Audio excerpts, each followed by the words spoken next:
করো। পাথর কান্না বন্ধ করে দিয়েছে। মুসা আলাইহিস সালাম আল্লাহর সাথে দেখা করতে চলে গেছেন। দীর্ঘ 1 বছর পর আল্লাহর পয়গম্বর মুসা আলাইহিস সালাম আবার এই পাহাড়ের দিকে আসছেন।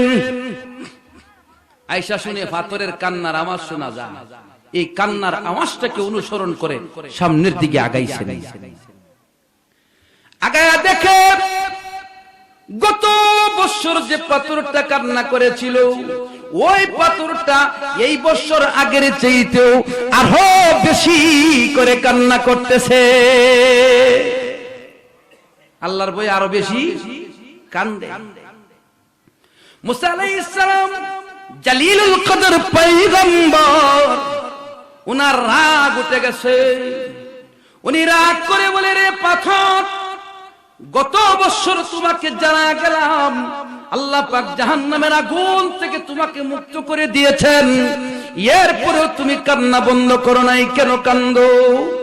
রাগ করে আল্লাহর পয়গম্বর প্রশ্ন করার সাথে সাথে পাথর জবাব দেয়, ওগো আল্লাহর পয়গম্বর মুসা আলাইহিস সালাম, আল্লাহ রাব্বুল আলামিন জাহান্নামের আগুন থেকে আমাকে মুক্ত করে দিয়েছেন কান্নার বদলতে।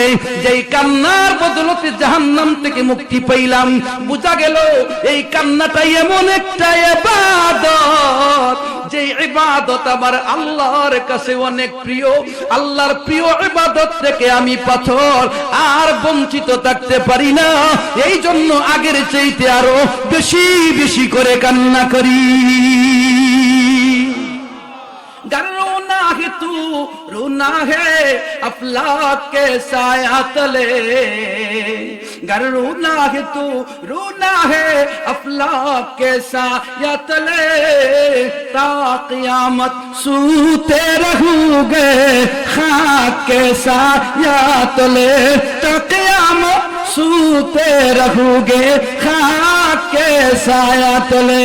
कभी डाक दिया बोले दुनियार মানুষ শোনো, কান্না যদি করতে হয় তাহলে তুমি আসমানের নিচে কান্দো, গুনাহগুলি আল্লাহর কাছে ক্ষমা চাও।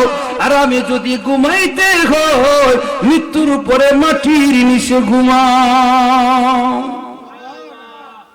আরামের সাথে জীবন খাটাইলে আখিরাতে নাজাত হবে না। আল্লাহ বলেন, ওয়া আম্মা মান খাফা মাকাম রাব্বিহি ওয়া নাহান নাফসা আনিল হাওয়া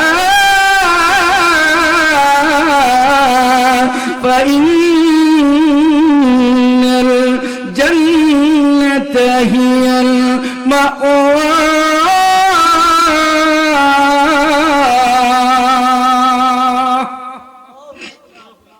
এই জন্য আল্লাহর ভয় ভিতরে থাকতে হবে, যে হাসরের মাঠে দাঁড়াইতে হবে, আর মনে যা চাই তা করা যাবে।